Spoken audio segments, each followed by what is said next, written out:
उसका कंटेक्स्ट समझना है। कंटेक्स्ट मतलब कि प्लेटो के थॉट्स के बारे में पढ़ रहे हैं अगर हम, तो प्लेटो ने ऐसा क्यों सोचा इसके बारे में समझना बहुत ही इंपॉर्टेंट है गाइस, कि प्लेटो ऐसा क्यों सोच पा रहा है, किस कारण, किस उस टाइम कैसे सिचुएशंस थे, इन सब चीज़ को समझना बहुत इंपॉर्टेंट है। क्योंकि प्लेटो का जो भी सोच होने वाला है वो उसके सिचुएशन, उस टाइम के कंडीशन के अकॉर्डिंग अमीर थे वो बहुत ही अमीर होते जा रहे थे, और जो गरीब थे वो बहुत ही गरीब होते जा रहे थे। तो वहाँ पे रियलिटी है ना, ये एक शेडो है किसका, जो एक परफेक्ट चीज़ है गॉड के पास, गॉड के घर में, गॉड की दुनिया में जो एक परफेक्ट चीज़ है वहाँ पे सब कुछ परफेक्ट है, उसका बस ये एक परछाई है रियलिटी हमारा। जो हम रियलिटी देख रहे हैं अपने आसपास वो एक परछाई है किसका, जो एक वर्ल्ड ऑफ गॉड है, गॉड का जो दुनिया है वहाँ का एक परछाई है हमारा। रीजन ज़्यादा है, करेज और एपेटाइट कम है, तो उसको प्लेटो कहते हैं मैन ऑफ गोल्ड, जिसमें रीजन देख रहे हो अभी आप, ये एक वर्ल्ड ऑफ इल्यूजन है प्लेटो के अकॉर्डिंग। लेकिन रियलिटी अगर आपको समझना है। Welcome back to our channel. आज हम पढ़ने वाले हैं वेस्टर्न पॉलिटिकल थॉट का एक मोस्ट इंपॉर्टेंट टॉपिक प्लेटो के बारे में। और हाँ गाइस, अगर आपने पहले के लेक्चर को, जो मैंने पहले वीडियो बनाया वेस्टर्न पॉलिटिकल थॉट का इंट्रोडक्शन, कि वेस्टर्न पॉलिटिकल थॉट होता क्या है, हमने उसमें बहुत ही बेसिक से बात की है, थॉट के बारे में पहले समझे थे हम उसमें। उस लेक्चर को आप ज़रूर पहले देख लीजिए, क्योंकि वो स्टार्टिंग का है, वहाँ से आपका बेस बनता चले जाएगा। तो यहाँ से आज हम प्लेटो से स्टार्ट कर रहे हैं, इसका पूरा सीरीज़ कंप्लीट करेंगे प्लेटो का, फिर एरिस्टोटल, इस तरीके से पूरा वेस्टर्न पॉलिटिकल थॉट, फिर इंडियन पॉलिटिकल थॉट, इस तरीके से हम कवर करते चलेंगे।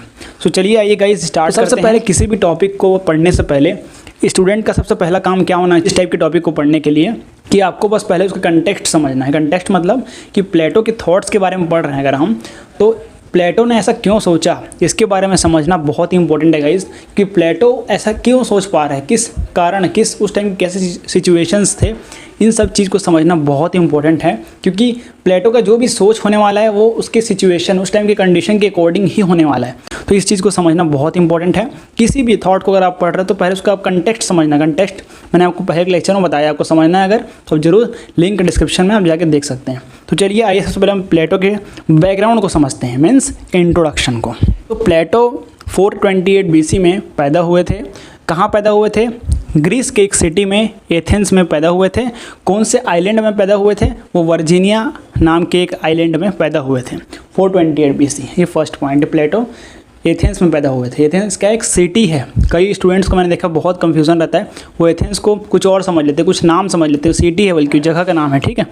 सेकेंड पॉइंट में यहाँ देखते हैं हम, स्टूडेंट को ये पता होना चाहिए कि he was a disciple of Socrates. यहाँ पे आपको सोक्रेट्स के बारे में ज़्यादा कुछ जानने को नहीं मिलेगा, लेकिन सोक्रेट्स ने कोई बुक लिखा नहीं है एक्चुअली में।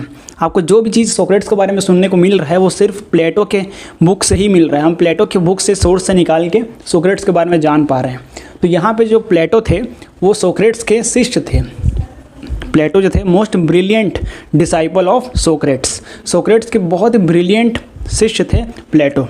और लेकिन साथ ही प्लेटो एरिस्टोटल के टीचर भी थे। प्लेटो एरिस्टोटल के टीचर भी थे, है ना। उसके बाद पढ़ते हैं यहाँ पे आगे बढ़ते हैं कहानी में। एथेंस, वहाँ पर जो उस समय जो कंडीशंस था एथेंस में, एथेंस एक सिटी, वहाँ पे पॉलिटिकल इनस्टेबिलिटी था, वहाँ पे पॉलिटिकल क्राइसिस चल रहा था, मीन्स वहाँ पे पॉलिटिकल इनस्टेबिलिटी था। लेकिन पॉलिटिकल इनस्टेबिलिटी के कारण क्या हो रहा था वहाँ पे, कि वहाँ पे पॉलिटिकल वीकनेस हो गया था, बहुत ही वहाँ पॉलिटिकल वीकनेस चल रहा था, क्योंकि वहाँ पॉलिटिकल इनस्टेबिलिटी था। साथ ही वहाँ पे जो Plato was deeply pained by the defeats of Athens in the Peloponnesian war at the hands of Sparta. Athens जो है, एथेंस हार चुका था, किसके हाथों से? स्पार्टा के हाथों से। इस बात से प्लेटो को बहुत दुखी था, क्योंकि वहाँ जहाँ एथेंस में वहाँ पैदा हुआ था प्लेटो, वहाँ पे एथेंस हार चुका था, किसके हाथों से? स्पार्टा के हाथों से। कौन से वॉर में? पेलोपोनेशियन वॉर में प्लेटो एथेंस हार चुका था। इस बात से प्लेटो बहुत दुख था। साथ ही जो प्लेटो के टीचर थे सोक्रेट्स, उसको भी पॉइजन देके मार दिया गया था, जो कि सोक्रेट्स एक बहुत अच्छे वाइजेस्ट मैन थे। इसलिए प्लेटो को बहुत दुख था इस बात का, क्यों इतने अच्छे इंसान को जब इस तरीके से मार दिया गया, तो फिर क्यों मारा गया, कैसे लोग हैं ये जो रूल कर रहे हैं हमें, कैसा डेमोक्रेसी है, ऐसे सवाल उनके मन में पैदा होना शुरू हो गया। उनके मन में बहुत सारे सवाल आने लग गए कि कैसा रूल है, ऐसा रूल नहीं होना चाहिए। किसी भी अच्छे इंसान को मार दिया गया जो कि बहुत अच्छा टीचर है, बहुत अच्छा फिलोसॉफी पढ़ाते हैं, जो भी है इस तरीके से। तो इस बात से प्लेटो के बहुत ही ज़्यादा दुख था, और इसी के कारण यही एक मेन वजह है कि सोक्रेट्स का डेथ, साथ ही एथेंस में जो डिफीट हुआ, इन कारणों की वजह से प्लेटो ने अपने इसका सॉल्यूशन निकालना स्टार्ट किया। उन्होंने सोचा कि किस तरीके से रूल होना चाहिए। तो एथेंस में पहले डेमोक्रेसी था, लेकिन डेमोक्रेसी में पॉलिटिकल इनस्टेबिलिटी के कारण वहाँ पे बहुत सारे वीकनेस आ गए थे पॉलिटिकल, वहाँ पर कोई प्रॉपर डिसीजन नहीं हो पा रहा था। इसके कारण स्पार्टा के हाथों से एथेंस का हार हुआ। इसी बात से प्लेटो सॉल्यूशन खोज रहे थे कि रूल कैसा होना चाहिए, क्योंकि आपको पता है कि डेमोक्रेसी में कोई भी एजुकेशन क्वालिफिकेशन वगैरह नहीं होता। यहाँ पे आप कोई भी रूलर बन सकता है। डेमोक्रेसी में कोई भी इलेक्शन के बाद रूलर बन सकता है, यहाँ कोई स्पेशल क्वालिफिकेशन नहीं होता। इसी बात से प्लेटो को दुखी था कि इनको कोई वैल्यू नहीं है, ये सब इग्नोरेंट्स हैं, इनको कोई फ़र्क नहीं पड़ता। यहाँ करप्शन बहुत था, करप्शन बहुत हाई था, कोई भी चीज़ का सॉल्यूशन नहीं था यहाँ पे, है ना। इस कारण प्लेटो बहुत ही दुखी थे और इस कारण उन्होंने उसका सॉल्यूशन खोजते खोजते उन्होंने बहुत सारे थॉट्स को लिखना स्टार्ट किया। तो आज हम उन्हीं के बारे में पढ़ रहे हैं। वो बहुत अच्छे अपने हिसाब से उस टाइम के हिसाब से उन्होंने बहुत सारे अच्छे आइडियाज़ दिए। भले वो प्रैक्टिकली इम्पॉसिबल है अप्लाई करना, लेकिन फिर भी आज उन्हें बहुत एप्लीकेबल माना जाता है कुछ तरहों से, indirectly. So there was a inequality with respect to the distribution of wealth in Athens. साथ ही दोस्तों वहाँ पे इनइक्वालिटी बहुत ज़्यादा हो गया था एथेंस में, क्योंकि वहाँ पे जो अमीर थे वो बहुत ही अमीर होते जा रहे थे और जो गरीब थे वो बहुत ही गरीब होते जा रहे थे। तो वहाँ पे इनइक्वालिटी के कारण जो गरीब लोग थे वो बहुत ही परेशानी में झेल रहे थे। तो इससे भी प्लेटो को बहुत दुख था कि वहाँ इनइक्वालिटी इतना क्यों बढ़ रहा है ना। इस कारण भी ये भी एक रोल निभाया प्लेटो के थॉट्स को आगे बढ़ाने के में। So Plato believed that democracy is the rule of ignorants. Democracy is the rule of ignorance because ruling class does not require any special qualification to become ruler. So प्लेटो इसमें believe करते थे कि democracy एक rule of इग्नोरेंट्स है। मतलब यहाँ पे जो रूलर है वो इग्नोर करता है सभी चीज़ को, मतलब यहाँ कोई चीज़ में ध्यान दिया नहीं जाता, क्योंकि वहाँ पे जो रूलिंग क्लास है, जो रूल कर रहा है जनता को, जो नागरिक को रूल कर रहा है, जनता को रूल कर रहा है, उसके लिए कोई स्पेशल क्वालिफिकेशन नहीं है रूल करने के लिए। वो डायरेक्ट चुन के रूल कर रहा है। लेकिन रूलिंग क्लास जो है उसको does not require any special qualification. Okay, so to become ruler बनने के लिए कोई स्पेशल क्वालिफिकेशन नहीं है इस बात से। इसलिए प्लेटो कहते हैं कि democracy is the rule of ignorants. साथ ही प्लेटो जो अपना थ्योरी देते हैं, बहुत सारे थ्योरीज दिए हैं, theory of soul, allegory of caves, ये सब जो थ्योरी दिए हैं प्लेटो, वो डायलैक्टिकल मेथड का यूज़ करके दिए हैं। प्लेटो एडॉप्टेड डायलैक्टिकल मेथड। ये डायलैक्टिकल मेथड क्या होता है दोस्तों? डायलैक्टिकल मेथड मीन्स सिंपल होता है, किसी भी चीज़ को जनरल से पर्टिकुलर, फॉर एग्जांपल कोई भी चीज़ अगर जनरल स्टेटमेंट दिया गया, जनरल, और उसमें एक particular general to particular statement हुआ, उसको बोलते हैं डायलैक्टिकल। फॉर एग्जाम्पल के तो समझते हैं इसे हम। इसका मतलब ये होगा, जैसे मैं एग्जाम्पल देता हूँ आपको, ऑल मेन्स आर बर्ड, मतलब सभी मेन्स बर्ड हैं। उसमें मैंने बोला आपको फिर Kartik is a bird, Kartik is a bird. तो यहाँ पे मैंने जनरल स्टेटमेंट दिया, सभी मैन के बारे में बात किया पहले, फिर एक पर्टिकुलर एक मैन के ऊपर आ गया, कार्तिक इज़ अ बर्ड, हाँ। सो ये हुआ जनरल टू पर्टिकुलर। तो यहाँ पर डायलैक्टिकल मेथड का यूज़ किया गया है। साथ ही प्लेटो का ओरिजिनल नेम एरिस्टोकेल्स है। एरिस्टोकेल्स प्लेटो का ओरिजिनल नेम है।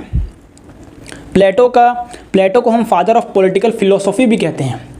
प्लेटो को हम फादर ऑफ पॉलिटिकल फिलोसॉफी कहते हैं और एरिस्टोटल को हम बोलते हैं फादर ऑफ पॉलिटिकल साइंस। तो यहाँ पे हम फादर ऑफ पॉलिटिकल फिलोसॉफी क्यों बोलते हैं? क्योंकि प्लेटो ही ऐसे पहले व्यक्ति हैं जिन्होंने आइडियल स्टेट के बारे में बात किया। What constitutes ideal state? Ideal state means ऐसा स्टेट जो कि परफेक्ट हो, जो कि अभी रियलिटी जो है, यहाँ पे बहुत सारे इग्नोरेंट्स हैं, यहाँ पे कोई भी चीज़ परफेक्ट नहीं है। लेकिन जो आइडियल स्टेट होगा वो एक गॉड का स्टेट होगा, जहाँ पे सब कुछ परफेक्ट होगा, जहाँ पे वर्ल्ड ऑफ गॉड होगा, जहाँ पे गॉड, मतलब जहाँ पे सब कुछ परफेक्ट होगा, कुछ भी चीज़ इम्परफेक्ट नहीं होगा, वहाँ पे कोई करप्शन, कोई कुछ भी नहीं होगा, बहुत ही परफेक्ट होगा वो। उसको बोलते हैं प्लेटो, उसको बोलते हैं आइडियल स्टेट। मीन्स ऐसा स्टेट जो कि सब चीज़ में परफेक्ट है, वहाँ पे कोई भी प्रॉब्लम नहीं है, कोई भी इशू नहीं है, वो बहुत ही परफेक्ट है। ठीक है, तो प्लेटो पहले व्यक्ति हैं जो आइडियल स्टेट के बारे में बात करते हैं। आइडियल मीन्स एक ऐसा स्टेट जो कि प्रैक्टिकली इम्पॉसिबल है अप्लाई करना, क्योंकि वर्ल्ड ऑफ गॉड है, जो गॉड का स्टेट है वो है, क्योंकि वहाँ सब चीज़ परफेक्ट है, सब चीज़ सही चल रहा है वहाँ पे। साथ ही फादर ऑफ पॉलिटिकल फिलोसॉफी क्यों कहा गया? क्योंकि यहाँ पे प्लेटो बात करते हैं what constitutes good political life. Plato ही एक पहले व्यक्ति हैं जिन्होंने बात किया गुड पॉलिटिकल लाइफ के बारे में। ऐसा क्या है जिससे गुड पॉलिटिकल लाइफ अचीव हो सके, इसके बारे में प्लेटो ने पहले व्यक्ति हैं जो बात की है। साथ ही उन्होंने बात की ethics of a political class. ये आपको आगे चर्चा मिलेगा। एथिक्स मीन्स क्या चीज़ सही है, क्या चीज़ गलत है, इसके बारे में भी प्लेटो ने ही पहले व्यक्ति हैं जो बात की है। ठीक है, तो ये सब कारण प्लेटो को हम कहते हैं फादर ऑफ पॉलिटिकल फिलोसॉफी। और यहाँ पे आपको पता है कि Plato is also called as utopian. Utopian means एक ऐसा आइडिया देते हैं प्लेटो, आइडिया स्टेट के बारे में बात करते हैं जो कि इम्प्रैक्टिकल है अप्लाई करना। जो कि इम्प्रैक्टिकल है अप्लाई करना, तो इसलिए उसको यूटोपियन कहते हैं। आइडियलिस्ट मीन्स एक ऐसा उन्होंने आइडियल बना दिया, कैसे वर्ल्ड गॉड का दर्जा, यहाँ सब चीज़ परफेक्ट है, तो ऐसा रियल में ये एक आइडिया है, लेकिन ये रियलिटी में नहीं हो सकता। लेकिन प्लेटो का मानना था कि idea is real, idea real होता है लेकिन ऐसा रियलिटी में नहीं हो सकता, इसलिए इसको बोलते हैं आइडियलिस्ट, क्योंकि वो आइडियल के बारे में बात करते हैं। सो आई होप गाइस यहाँ तक आपको बैकग्राउंड समझ आया होगा। ये बहुत ही इंपॉर्टेंट है कंटेक्स्ट समझना। जब आपके उस टाइम के सर्कमस्टेंसेस को समझोगे, उस टाइम के सोशल और इंटेलेक्चुअल किस तरीके से सर्कमस्टेंसेस थे, तभी आप समझ पाओगे कि प्लेटो इस तरीके से क्यों सोचे वो ये सब चीज़, क्यों वो सॉल्यूशन खोजे, तभी आप समझ पाओगे। ये समझना बहुत इंपॉर्टेंट था। सो आई होप आप यहाँ तक अच्छे से समझ पाए होगे। बिगेस्ट कॉन्ट्रीब्यूशन ऑफ प्लेटो का, सबसे बिगेस्ट कॉन्ट्रीब्यूशन जो प्लेटो का माना जाता है वो माना जाता है थ्योरी ऑफ फिलोसोफर किंग। प्लेटो ने थ्योरी ऑफ फिलोसोफर किंग के बारे में आइडिया दिया। ये क्या होता है, ये कहता है थ्योरी ऑफ फिलोसोफर किंग कि in ideal state philosophers are ruler. Means एक आइडियल स्टेट होगा जहाँ पे फिलोसोफर कौन है, जो फिलोसॉफी के बारे में स्टडी किए, दर्शन शास्त्र के बारे में स्टडी किए, बहुत स्टडी किए हैं। वो एक 50-60 साल उम्र तक बहुत सारे अच्छे से पढ़ाई किए हैं, फिर क्वालिफाई किए हैं, मतलब बहुत सारे कंपटीशन में से जो आगे निकला है उतने साल तक पढ़े हैं, ठीक है, उनके पास अनुभव है, फिलोसॉफी पढ़े हैं, वही रूलर होना चाहिए, क्योंकि वो जानते हैं कि what is right what is wrong. इससे क्या हमारा एक perfect state, ideal state form हो पाएगा, लेकिन एक्चुअल में ये इम्पॉसिबल है। इसलिए प्लेटो को यूटोपियन भी कहा जाता है, ठीक है। तो हम पढ़ते हैं यहाँ पे प्लेटो का एक famous statement, until philosophers are ruler. जब तक फिलोसोफर जो होंगे, फिलोसॉफी दर्शन शास्त्र जो पढ़ चुके हैं बहुत सालों तक, फिलोसोफर्स जब तक रूलर होंगे, या फिर रूलर जो है उसको फिलोसॉफी पढ़ना ही पड़ेगा, तभी जाके हम परफेक्ट स्टेट, सही सिस्टम रूल करने, जो सही ऐसा सिस्टम होगा जो सही तरीके से रूल करेगा, वो डेवलप कर पाएंगे। ये प्लेटो का कहना है इस स्टेटमेंट के थ्रू। तो ये बहुत ही इंपॉर्टेंट पॉइंट है गाइस कि फिलोसोफर, रूलर को फिलोसॉफी आना ही चाहिए, ये प्लेटो का कहना है। So Plato devoted his life to one goal. Plato ने अपने सारे जीवन को एक गोल की तरफ डिवोट कर दिया कि वो helping people to reach state of eudaimonia. Means वो जितने भी स्टेट में लोग रहे हैं, जितने भी लोग रह रहे हैं स्टेट में, वो सभी को वो यूडोमोनिया मीन्स ऑफ फुलफिलमेंट, एक हैप्पीनेस, एक सेटिस्फैक्शन। हम कोई भी काम क्यों करते थे कि हमें सेटिस्फैक्शन मिले, फुलफिलमेंट मिले, है ना, हैप्पीनेस हो। तो चाहते थे कि जितने लोग भी स्टेट में काम कर रहे हैं, जो भी स्टेट में रह रहे हैं, वो एक स्टेट में पहुंच पाएँ। कौन से स्टेट में, स्टेट ऑफ यूडोमोनिया में, जहाँ पे उन्हें सेटिस्फैक्शन हो, हैप्पीनेस हो, फुलफिलमेंट हो, बहुत ही खुश हो वो अपने काम से, बहुत ही अच्छे तरीके से रहते हो, हैप्पीनेस हो, सेटिस्फैक्शन हो उन्हें काम कोई भी चीज़ का, वो ये चाहते थे कि इस तरीके से लोग वहाँ पर रहे स्टेट में। तो उन्होंने सारा लाइफ अपना डिवोट कर दिया इसी गोल की तरफ, है ना। तो ये कहना है। साथ ही गाइज प्लेटो के बहुत सारे बुक्स हैं, उन्होंने बहुत सारे बुक्स लिखे हैं, लगभग 40-40 बुक्स लिखे हैं, लेकिन उसमें से मैंने बहुत सेलेक्टेड फेमस बुक्स लाया हूँ यहाँ पे। उसमें से सबसे फेमस है द रिपब्लिक, जिससे हम बहुत सारा इंपॉर्टेंट पॉइंट्स लिए हैं, जो कि आपको एग्जामिनेशन में बहुत काम आने वाला है। तो यहाँ पे द रिपब्लिक को लगभग प्लेटो ने 39 to 40 ईयर्स में लिखा है। जब वो 40 ईयर्स के हो गए थे तब उन्होंने द रिपब्लिक को लिखा है, जो कि मोस्ट इंपॉर्टेंट बुक माना जाता है। तो यहाँ पे कौन कौन सा बुक है हमारे पास, the Republic, the Symposium, the Laws, the Meno, the Apology और द स्टेटमेंट्स। ये कुछ इंपॉर्टेंट बुक्स हैं, इसका नाम आपको ध्यान रखना है। सो अब समझते हैं कि प्लेटो जब स्टडी कर लिए तो उन्होंने एक स्कूल खोला। उस टाइम में वो पहले थे जो स्कूल खोले, उसका नाम उन्होंने एकेडमी रखा। Plato founded his academy which produced many brilliant philosophers including Aristotle. तो यहाँ पे प्लेटो जो है एक स्कूल खोले, वहाँ पे वो बहुत ही ब्रिलियंट, जो कि साइंस में, मैथमेटिक्स में, फिजिक्स, केमिस्ट्री में बहुत ही इंटेलिजेंट थे, उनको वो पढ़ाते थे फिलोसॉफी। लेकिन उसका जो स्कूल था उसका नाम था एकेडमी। उस टाइम में उन्होंने उसका नाम एकेडमी ही रख दिया था, उसका नाम एकेडमी था। तो वहाँ पे प्लेटो, एरिस्टोटल, वहाँ से बहुत सारे ब्रिलियंट फिलोसोफर्स निकले। उसमें से एक नाम एरिस्टोटल का भी है, जिसके बारे में हम पढ़ेंगे आगे, ठीक है। तो ये हो गया। यहाँ पे प्लेटोस थ्योरी ऑफ आइडियाज़ है, यहाँ पे दो हैं, थ्योरी ऑफ सोल पढ़ेंगे हम, एलेगोरी ऑफ केव्स पढ़ेंगे। तो यहाँ पे सबसे पहले एक फेमस स्टेटमेंट है, his theory of ideas says reality is the shadow of ideas. आपको पता है कि प्लेटो ने एक आइडियल स्टेट के बारे में बात की, जहाँ पे सब कुछ परफेक्ट होने वाला है, जो कि वर्ल्ड ऑफ गॉड होने वाला है, गॉड का घर होने वाला है वो। तो वहाँ पे सब कुछ सही होने वाला है। तो reality is the shadow of ideas, मतलब प्लेटो यहाँ पे कहना ये चाह रहे हैं कि अभी जो ये रियलिटी है ना, ये एक शेडो है किसका, जो एक परफेक्ट चीज़ है गॉड के पास, गॉड के घर में, गॉड की दुनिया में जो एक परफेक्ट चीज़ है वहाँ पे सब कुछ परफेक्ट है, उसका बस ये एक परछाई है रियलिटी हमारा। ये जो हम रियलिटी देख रहे हैं अपने आसपास वो एक परछाई है किसका, जो एक वर्ल्ड ऑफ गॉड है, गॉड का जो दुनिया है वहाँ का एक परछाई है हमारा, ये जस्ट परछाई। तो ये रियलिटी हमारा एक परछाई है। Reality is shadow of ideas. Ideas का मतलब यहाँ पे ये हो रहा है आइडिया स्टेट के बारे में बात कर रहे हैं। आइडिया क्या है, एक प्लेटो का आइडिया ये है कि वो एक परफेक्ट स्टेट होना चाहिए, आइडियल स्टेट होना चाहिए, ये एक आइडिया है। तो इसी स्टेटमेंट को समझने के लिए हम सबसे पहले समझेंगे थ्योरी ऑफ सोल, क्योंकि ये बहुत ही हेल्प होने वाला है आपको इस स्टेटमेंट को समझने के लिए, बैकग्राउंड क्रिएट करेगा। उसके बाद हम समझेंगे एलेगरी ऑफ केव्स, जिसमें आपको इस स्टेटमेंट का मतलब समझ आएगा और अच्छे तरीके से। तो चलिए आगे बढ़ते हैं यहाँ पे। तो सबसे पहले समझते हैं टू एक्सप्लेन दिस स्टेटमेंट, इस स्टेटमेंट को समझने के लिए हम सबसे पहले समझना पड़ेगा थ्योरी ऑफ सोल, फिर हम समझेंगे एलेगरी ऑफ केव्स। तो सबसे पहले हम समझते हैं यहाँ पे theory of soul. Theory of soul क्या है, मतलब यहाँ पे आत्मा के बारे में बात की है प्लेटो ने। प्लेटो के अकॉर्डिंग किसी भी आत्मा में, किसी भी हमारे अंदर एक आत्मा है कि किसी भी आत्मा में 3 एलिमेंट होता है। पहला रीज़न, रीज़न मीन्स तर्क की शक्ति, फॉर एग्जांपल तर्क करने की शक्ति। फॉर एग्जांपल कि आप कोई भी चीज़ करने से पहले ये सोचते हैं अगर कि ये क्यों हुआ, क्वेश्चन अगर आपके मन में जनरेट होता है कोई भी चीज़ करने से पहले, क्यों कर रहे हैं, ऐसा क्यों हो रहा है, जो क्वेश्चन करने का जो क्वेश्चन जो करते हैं हम उसे कहते हैं रीज़न, रीजनिंग करना। रीज़न कर रहे हैं हम, क्वेश्चन पूछ रहे हैं, तर्क के साथ जानना चाह रहे हैं ऐसा क्यों। साथ ही करेज, करेज के लिए आपको हिम्मत चाहिए। किसी भी कोई भी अगर आपको सप्रेस करता है, कोई भी कुछ करते तो आप अपना हिम्मत दिखाते हो वहाँ पे, जो हिम्मत दिखाते हैं करेज। जैसे आर्मी, इंडियन आर्मी जो है फॉर एग्जांपल, वहाँ करेज वाला काम है वो, है ना, इस तरीके से। एपेटाइट मीन्स ये होता है दोस्तों कि आपको पता है कि भूख बस खाने का ही नहीं होता, हमें खाने पीने का ही भूख नहीं होता, भूख पैसे कमाने का भी होता है, बहुत पैसे कमाने का, वो होता है एपेटाइट। तो यहाँ पे प्लेटो बात कर रहे हैं किसी भी आत्मा का 3 डिफरेंट एलिमेंट होता है। पहला रीज़न, करेज और एपेटाइट। किसी व्यक्ति में रीज़न बहुत ज़्यादा होता है, किसी में करेज बहुत ज़्यादा होता है और किसी में एपेटाइट बहुत ज़्यादा होता है।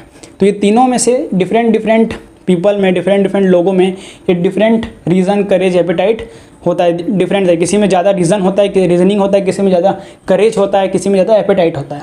तो यही प्लेटो कहना चाहते हैं कि किसी भी, मैंने यहाँ ड्रॉ किया डायग्राम, जैसे ये एक पर्सन है कोई, इसके अंदर रीज़न भी है, करेज भी है और एपेटाइट भी है।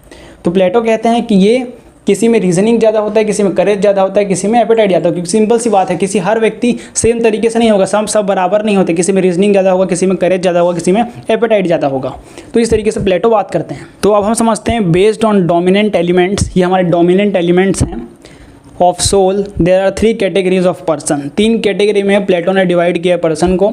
सबसे पहले पहला पर्सन जिसमें रीजनिंग ज़्यादा होगा, रीज़न, देखो यहाँ पे पूरा रीज़न ज़्यादा है, उस पर्सन में रीज़न ज़्यादा है, तो मैंने उसको इस तरीके से ड्रॉ किया, इस तरीके से रिप्रेजेंट किया। किसी पर्सन में अगर रीज़न ज़्यादा है, करेज और एपेटाइट कम है, तो उसको प्लेटो कहते हैं मैन ऑफ गोल्ड, जिसमें रीज़न डोमिनेट करता है। जिसमें रीज़न डोमिनेट करता है उसको बोलते हैं प्लेटो मैन ऑफ गोल्ड। जिसमें करेज डोमिनेट कर रहा है, देखो अब रेड में करेज दिख रहा है, सी पर्सन को मैंने इस तरीके से रिप्रेजेंट किया, करेज डोमिनेट करेगा, उसको प्लेटो कहते हैं मैन ऑफ सिल्वर। और जिस पर्सन में एपेटाइट डोमिनेट करेगा उसको प्लेटो कहते हैं मैन ऑफ कॉपर।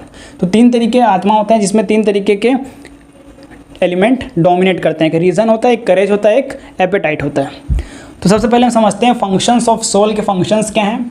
सबसे पहला फंक्शन सोल का ये है कि सोल एक परफेक्ट है, ऐसा माना गया है प्लेटो के अकॉर्डिंग। सोल एक परफेक्ट होता है जो कि गॉड के घर से आया हुआ होता है, मतलब एक ऐसे वर्ल्ड ऑफ गॉड के परफेक्ट स्टेट से आया है कि उसको सब कुछ पता है कि क्या सही है क्या गलत है।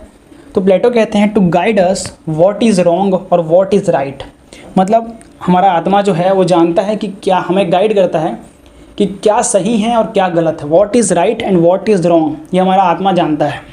तो ये कैसे जानता है, वो आत्मा कैसे जानता है इस चीज़ को? By comparing it with what it has seen in the kingdom of God, मतलब गॉड के राज्य से जो हमारा आत्मा है वहाँ से कंपेयर करता है। फॉर एग्जांपल अगर वहाँ पे कोई भी पेड़ है, अगर जो परफेक्ट स्टेट है हमारा गॉड का स्टेट, जहाँ पे गॉड का राज्य है, साम्राज्य है, वहाँ पे अगर कोई परफेक्ट पेड़ है तो उससे कंपेयर करते हुए वो यहाँ पे हमारे रियलिटी में, इस दुनिया में, अर्थ में आके कंपेयर करता है कि ये परफेक्ट है कि नहीं है। इस तरीके से अगर कोई टेबल है, उस टेबल को गॉड के एक परफेक्ट स्टेट की आइडियल स्टेट जो कि गॉड का स्टेट है वहाँ से कंपेयर करता है हमारा सोल कि ये परफेक्ट है कि नहीं है। वही बताता है हमें कि what is right, what is wrong, what is perfect, what is imperfect, है ना। तो ये हो गया। तो यहाँ पे every soul can't do comprehensions in equal sense, लेकिन आपको पता है कि सभी सोल, सभी जिस प्रकार सभी लोग बराबर नहीं होते, उसी प्रकार से प्लेटो ने पहले ही बोल दिया कि सभी आत्मा बराबर नहीं होता, क्योंकि उन्होंने पहले ही बताया कि रीज़न, करेज और एपेटाइट, किसी पर्सन में रीज़न ज़्यादा होता है, किसी पर्सन में करेज ज़्यादा होता है और किसी पर्सन में एपेटाइट बहुत ज़्यादा होता है। तो उन्होंने सेम तरीके से यहाँ भी कहा कि एवरी सोल, लोग सभी सेम नहीं होते हैं, है ना, सभी सोल सेम नहीं होते हैं। तो यहाँ पे persons in whom reason dominates can do it best, means कहने का मतलब यह है यहाँ पे कि जिस पर्सन में, जिस आत्मा में रीज़न डोमिनेट करेगा, मतलब रीज़न मीन्स क्वेश्चन पूछने की टेंडेंसी, तर्क करने की शक्ति कि ये क्यों हो रहा है, ऐसा क्यों हो रहा है, वो मतलब किसी भी चीज़ को जानने की इच्छा, क्यों हो रहा है, ऐसा क्यों कर रहे हैं हम इस तरीके से, तो उस पर्सन में सबसे बेस्ट वो सबसे बेस्ट बता सकता है कि what is perfect, what is right, क्योंकि वो एक परफेक्ट सोल है जो कि गॉड के घर से आया है, जो कि गॉड के किंगडम से आया है, एक परफेक्ट स्टेट से आया है, जहाँ पे वो जानता है कि सब क्या चीज़ परफेक्ट है और क्या चीज़ इम्परफेक्ट है, क्या सही है और क्या गलत है। तो इस चीज़ के बारे में जिसमें रीज़न डोमिनेट करेगा, जिस पर्सन में रीज़न डोमिनेट करेगा, वही इस चीज़ को बेस्ट बता पाएगा। तो प्लेटो के अकॉर्डिंग ये कौन कर पाएगा? Philosopher king. Plato only those means philosopher king के बारे में बात करते हैं प्लेटो यहाँ पे, who have reason can establish kingdom of God on earth. मतलब प्लेटो कहते हैं अगर अर्थ में कोई किंगडम ऑफ गॉड, जो आइडियल स्टेट है हमारा, परफेक्ट स्टेट है, अगर वो कोई यहाँ पे ला सकता है तो वो बस एक फिलोसोफर किंग है प्लेटो के अकॉर्डिंग। प्लेटो यहाँ कहना चाहते हैं कोई अगर है जो यहाँ पे अर्थ में एक आइडियल स्टेट फॉर्म कर सकता है, किंगडम ऑफ गॉड जैसा सेम चीज़ यहाँ भी फॉर्म कर सकता है, इस्टेब्लिश कर सकता है, वो है फिलोसोफर किंग। और फिलोसोफर किंग कौन होगा? जिसमें रीज़न डोमिनेट करेगा, तो यहाँ पे जो रीज़न होगा उसको प्लेटो ने कहा मैन ऑफ गोल्ड, इसीलिए कहा। ये होता है मैन ऑफ सिल्वर और ये होता है मैन ऑफ कॉपर। अब हम बात करते हैं इस स्टेटमेंट को समझने के लिए, reality is the shadow of ideas को हमने सोल समझ लिया। अब हम यहाँ पे समझेंगे एलेगरी ऑफ केव्स। तो इसको समझने के लिए आई होप आपको यहाँ तक पूरा क्लियर हो गया होगा। पहले हमने इसे पढ़ा, फिर इसे पढ़ा, फिर इसे, अब यहाँ पे हम लास्ट वाले में जा रहे हैं। इसका बहुत सिंपल स्टोरी है, इसको हम समझने वाले हैं। अब हम आगे बढ़ते हैं एलेगरी ऑफ केव्स के ऊपर। तो यहाँ पे हम सबसे पहले समझते हैं कि यहाँ पे एक बहुत सा बड़ा सा गुफा है, जहाँ पे ये गुफा को मैंने ड्रॉ किया है इस तरीके से। ये हमारा गुफा है, आपको इमेजिन करना है, जिसको हम यहाँ पे लिखा हूँ वॉल ऑफ केव। यहाँ पे बहुत बड़ा गुफा है, वहाँ पे अंदर में बहुत अंधेला है। एक गुफा है जहाँ पे अंदर में बहुत अंधेला है, साथ ही वहाँ पे अंधेले की तरफ मूव करके, फॉर एग्जांपल ये गुफा है इस तरीके से, तो इसके अंदर जाओगे अगर आप, तो यहाँ पे आगे अंधेला है, तो अंधेले की तरफ हम फेस करके वहाँ पे बहुत सारे कैदी टाइप से बहुत सारे लोग वहाँ पे चैन से बंधे वहाँ पे बैठे हैं लाइन से या खड़े हैं अंधेले की तरफ देख के। और उसके जस्ट पीछे जिस तरफ वो खड़े हैं वहाँ पे बीच में एक दीवार आ जाता है। वहाँ पे एक दीवार है, छोटा सा दीवार है, जहाँ तक पर्सन का हाइट है उससे थोड़ा ऊंचा यहाँ दीवार है, उसके पीछे जस्ट पर्सन के आगे अंधेला है। और केव है, केव के अंदर दीवार है, उसके उस पार ऐसे पर्सन बंधाए पड़े हैं। ये आपको दीवार इमेजिन करना है यहाँ पे। और दीवार की इस पार एक आग जल रहा है, एक यहाँ पे आग जल रहा है। और वहाँ पे दीवार के ऊपर से जो कोई भी स्ट्रक्चर का, जैसे कि कोई वो हो गया, शीप हो गया या फिर ट्री हो गया, इस तरीके से दीवार के ऊपर से इस तरीके से ले जा रहे हैं। तो आग का परछाई के कारण वहाँ पे शेडो डेवलप हो रहा है, वहाँ पे शेडो बन रहा है। किस साइड? जो पर्सन बैठे हैं उसके आंखों के उस पार। अंधेला है वहाँ पे, लेकिन आग जलाया तो यहाँ पे क्या हो गया? दीवार के इस पार आग जलाया तो आग के कारण वहाँ क्या हो गया? प्रकाश हुआ, प्रकाश से उस पार उजाला आने लग गया। वहाँ जो उजाला आया ना, वहाँ पे कुछ लोग जो थे, जैसे ये पर्सन है, ये दीवार के ऊपर से इस तरह की कुछ शाइन हो गया, ट्री हो गया, पेड़ का डंडी, इस तरीके से वहाँ से गुजरता था वहाँ पे लेके। तो इन लोग जो बैठे थे, यहाँ 2 लोग बस नहीं थे, बहुत सारे लोग थे, 4, 5, 6 लोग थे।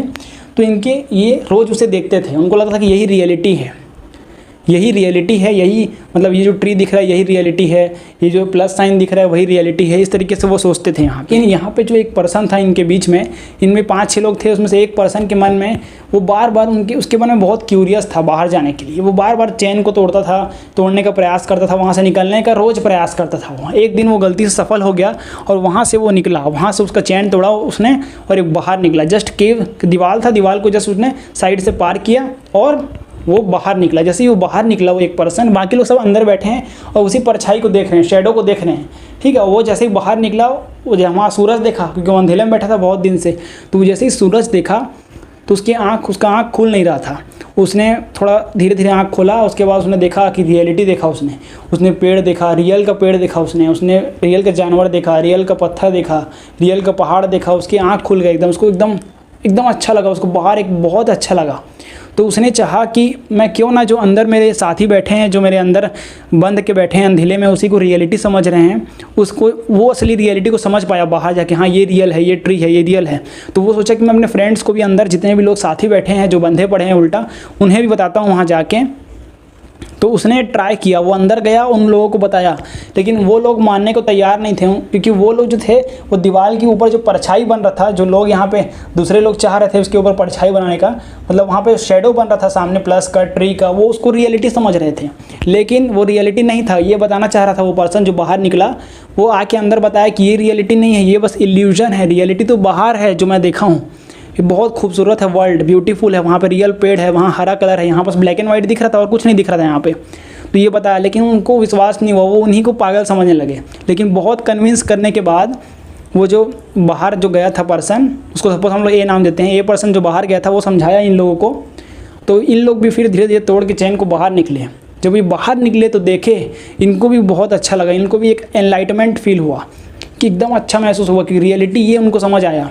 तो यहाँ से प्लेटो क्या समझाना चाह रहे हैं? प्लेटो ये समझाना चाह रहे हैं कि जो पर्सन है जो चेन तोड़ के निकला, उसके मन में, उसके में रीज़न डोमिनेट करता है। इसलिए मैंने आपको थ्योरी ऑफ सोल पहले पढ़ाया।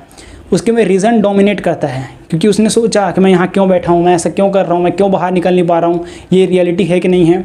इस तरीके से वो सोचने का प्रयास किया, वो क्वेश्चन किया अपने आप से, उसके में रीज़न डोमिनेट करता है, इसलिए वो माइंड सेट से फिलोसोफर किंग ही है वो। इसलिए वो बाहर निकला, वो रियलिटी को समझ पाया। बाकी लोग जो अंदर बैठे रह गए, जिन्होंने ट्राई नहीं किया, वो अपने आप बैठे रह गए, वो एक इग्नोरेंट हैं, वो एक इग्नोरेंट्स हैं, जो कि जिन्होंने इग्नोर किया, सभी चीज़ को ध्यान नहीं दिया। उसके में रीज़न डोमिनेट नहीं करता उनमें, लेकिन जो पर्सन ए बाहर आया था उसके में रीज़न डोमिनेट करता है, वो इसलिए फिलोसोफर किंग है माइंड सेट से। तो प्लेटो यहाँ पे ये कहना चाह रहे हैं कि हम लोग जो रियलिटी में रह रहे हैं, एक ये वर्ल्ड ऑफ इल्यूजन है, लेकिन असली जो परफेक्ट है गॉड्स का वर्ल्ड है, गॉड्स वर्ल्ड जो है वो परफेक्ट है। यहाँ पे जो हम लोग रह रहे हैं अंदर में, ये वर्ल्ड ऑफ इल्यूजन है। जो रियलिटी देख रहे हो अभी आप, ये एक वर्ल्ड ऑफ इल्यूजन है प्लेटो के अकॉर्डिंग। लेकिन रियलिटी अगर आपको समझना है तो वो बाहर है, जो एक ए पर्सन बाहर जाके गया, सभी को लेके गया, एनलाइटमेंट किया, वो रियलिटी है, बहुत खूबसूरत है, परफेक्ट है वो। तो यहाँ से प्लेटो ये कहना चाह रहे थे। इसको जस्ट आपको अपने बुक से समझ लेना है, एक बार रीडिंग मार लेना, आपको परफेक्ट तरीके से, बहुत अच्छे तरीके से समझ आ जाएगा।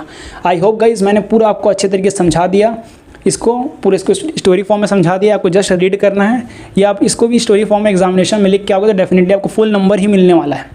सो गाइज़, अगर आपने पहले के लेक्चर को, वेस्टर्न पॉलिटिकल थॉट का मैंने बहुत ही अच्छे तरीके से लेक्चर बनाया है, पहला लेक्चर, ये हमारा सेकंड लेक्चर होने वाला है प्लेटो के ऊपर। आप प्लेटो का पूरा सीरीज़ कंप्लीट करने वाले हैं, और साथ ही गाइज़ मैथ्स का भी लेक्चर आ ही रहा है, तो आप लोग चैनल को सब्सक्राइब कर लीजिए। और गाइज़ बहुत मेहनत लगता है इस वीडियो को क्रिएट करने में, नोट्स बनाने में, तो आप लोग प्लीज़ सपोर्ट कर सकते हैं। चैनल को सब्सक्राइब कीजिए और शेयर कीजिए अपने दोस्तों तक। सो गाइज़ आज के लिए इतना ही, मिलते किसी नए वीडियो लेक्चर में नए टॉपिक के साथ। तब तक के लिए जय हिंद, जय भारत, वंदे मातरम।